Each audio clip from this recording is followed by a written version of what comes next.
बिस्मिल्लाहिर्रहमानिर्रहीम। अस्सलाम वालेकुम। CS403 डेटाबेस मैनेजमेंट सिस्टम, कल इसकी लास्ट डेट है। आप लोग बना सकते हैं आराम से, बट इसको जब सेव करना है तो इसको MS वर्ड की फ़ाइल में अपनी ID से सेव करना है, नहीं तो आपको 0 मार्क्स मिलेंगे। तो ये तो होगी तनबीह। आपको जो लास्ट टाइम DFD बनानी थी तो वो भी क्लोजर टू थी मेरी, जिसके अंदर सिर्फ स्वाय स्टाफ के मैंने स्टाफ बना दिया था, हॉस्टल वार्डन को अलग नहीं किया था। एक मिस्टेक थी मेरी, बाकी सही था। उसके बाद इसमें भी तकरीबन मेरे 9-10 थे और इनमें से कोई भी ऐसा स्वाय आई थिंक सो पेमेंट के नहीं था जो मिस था। तो मेरी DFD भी लास्ट टाइम वाली तकरीबन ठीक थी। इसमें कोई गारंटी देने वाली बात नहीं, आपको सिर्फ गाइड किया जा रहा होता है। और फिलासफर तो बहुत बैठे हैं यहाँ। आज हमने ERD बनानी है, एंटिटी रिलेशनशिप डायग्राम। जो लोग मुझे फॉलो करते हैं उन लोगों के लिए कि जब भी आपने ERD बनानी है तो इसका बड़ा सिंपल सा रूल है कि आप लोग उस एंटिटीज़ को सर्च करें, उनको पेपर पे लेके आएँ। मैं अभी आपको दिखाता हूँ कि अगर मैंने बनाना है तो मैं किस तरह बनाता हूँ। तो मैंने इस तरह फर्स्ट जो है वो एंटिटीज़ को लिस्ट डाउन किया और फिर इनको लेके जो है वो अलग जो है वो इस तरह, ये आपको अगर नज़र आ रहा है, तो मैंने इन सबको इस तरह बनाने की पहले कोशिश करता हूँ और फिर जाके ओरिजिनल में जाके वर्क हो रहा होता है।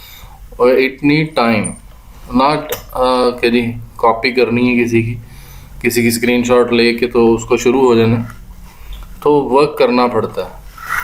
जो भौंकने वाले हैं वो भौंकते हैं। स्टूडेंट, स्टाफ, यहाँ पे कुछ एंटिटीज़ का उसने जिक्र कर दिया। ये तो कंफर्म होगी ना कि इसका टेबल होगा, स्टाफ का टेबल होगा, रूम्स का टेबल होगा, विजिटर का टेबल होगा, अटेंडेंस का टेबल यानी एंटिटी होगी, पेमेंट की होगी। तो ये तो कुछ 4, 5, 6 ऐसी हैं जिनका उसने जिक्र कर दिया।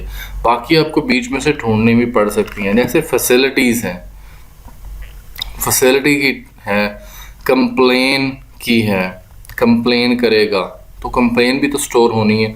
हर कंप्लेन के अगेंस्ट नोटिफिकेशन या उसका कुछ अलर्ट आएगा कि भाई ये हल होगी या ये नहीं हुई, तो उसका भी होगा।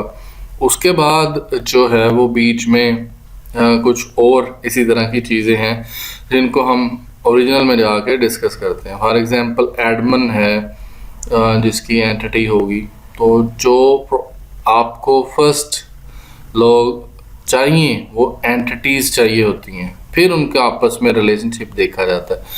अब हम चलते हैं, स्टार्ट करते हैं इस चीज़ को कि ये कैसे हम इसको ड्रा करेंगे, कैसे इसको बनाएंगे। फर्स्ट जो है वो मैंने एंटिटी एक बनाई है एडमिन की। तो एडमिन क्या कर सकता है, एडमिन एलोकेट करेगा। ये अब एडमिन एक एंटिटी है, इसको डब्बे में शो करते हैं। फिर इसका रिलेशनशिप बताया जो कि उन्होंने अल्फ़ाबेटिकल नोटेशन में कहा हुआ है। तो 1 to many या M की जगह पे N लिख सकते हैं। ये आपको जो है वो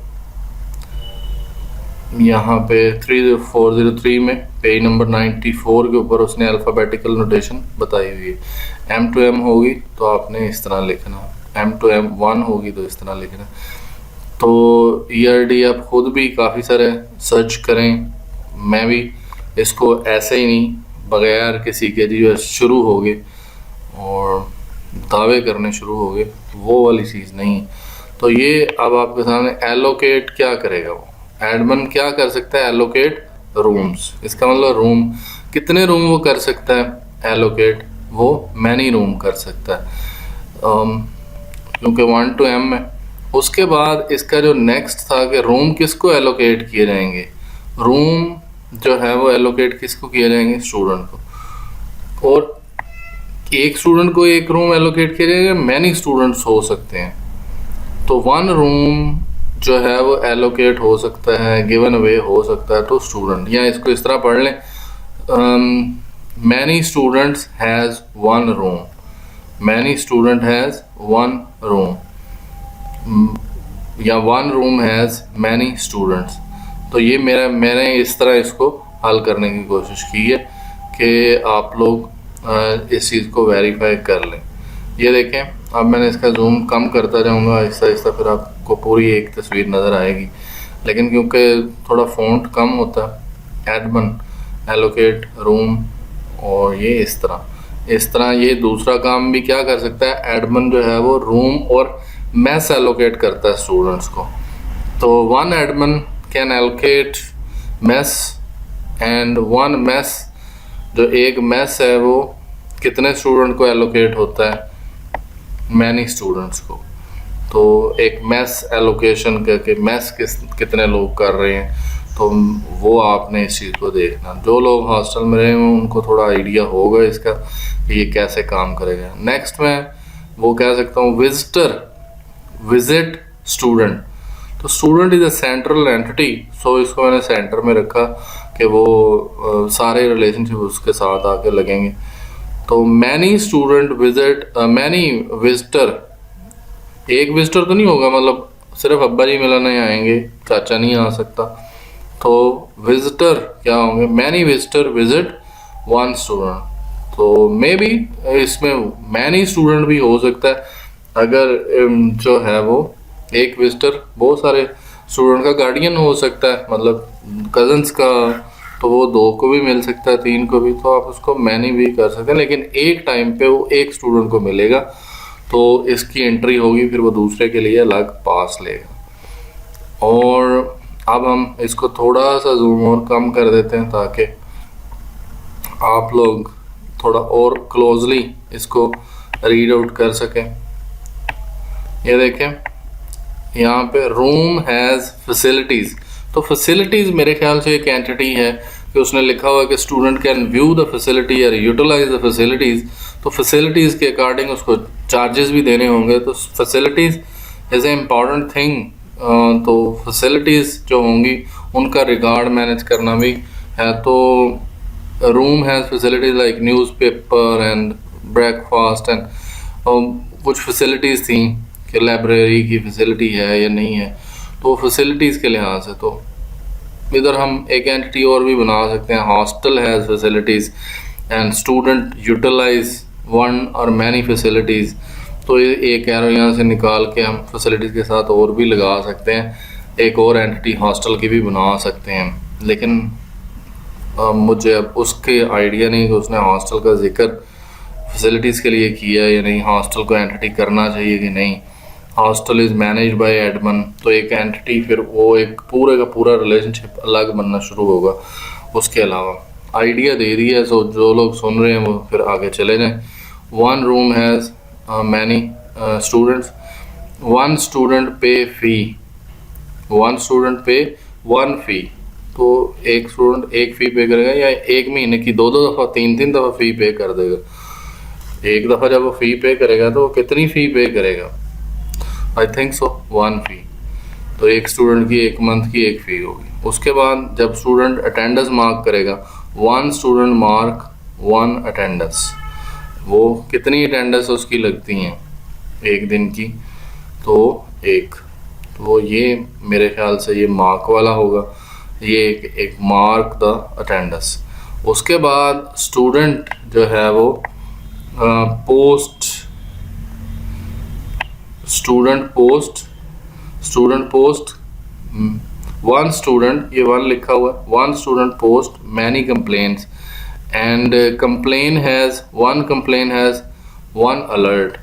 वो कितने अलर्ट होंगे उस कंप्लेन के रिलेटेड, वो एक कंप्लेन के एक से ज़्यादा अलर्ट होंगे, आपको पता होगा। एक मैसेज आता तो उसके कितने अलर्ट्स आते हैं, एक नोटिफिकेशन आता तो उसके कितने आते हैं अलर्ट्स आपको।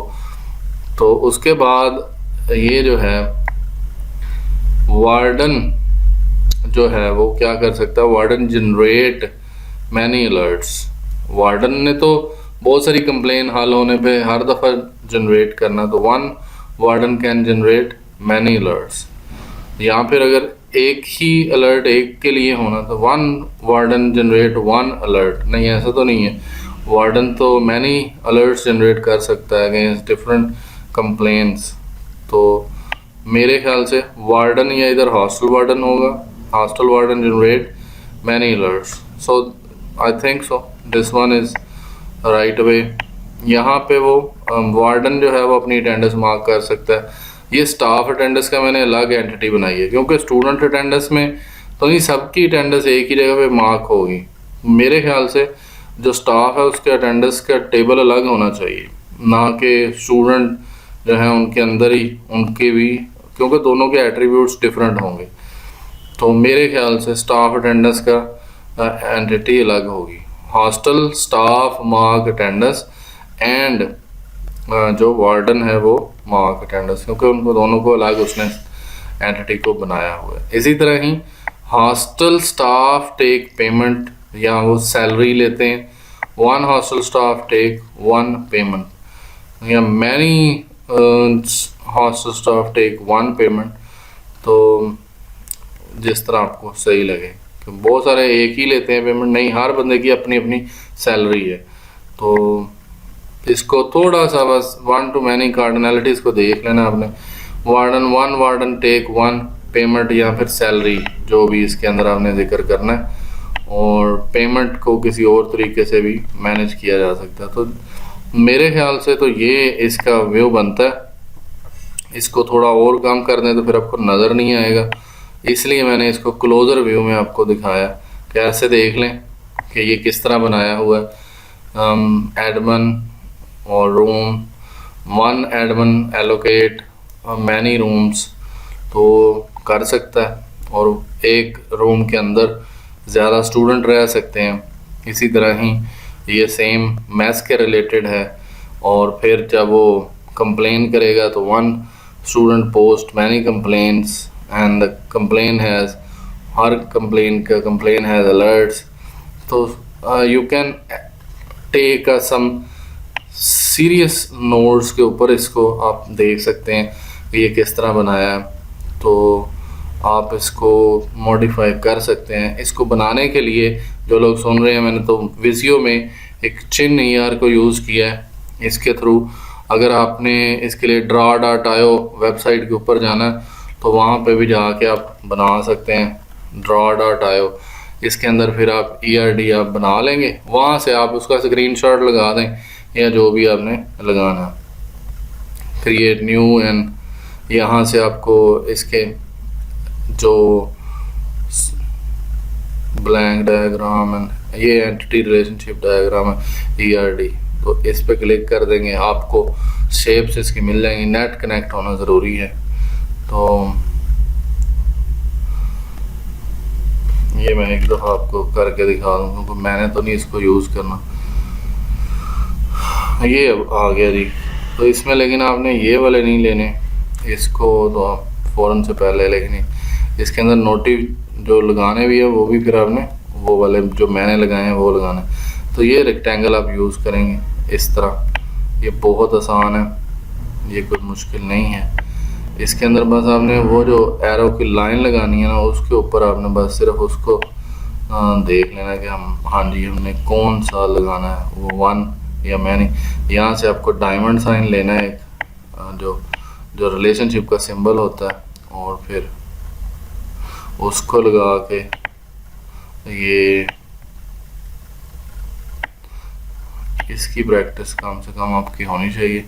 इसके बाद इसके ऊपर आपने कुछ लिखना है, डबल क्लिक करें और वन लिख दें, कोई बड़ा मंत्र नहीं है, और उसके आसान है ये वन टू मैनी। और इधर इसमें डबल क्लिक करें और एडमन, और इधर रूम, मेरा ख्याल है 10-15 मिनट में आपने बना लेनी है।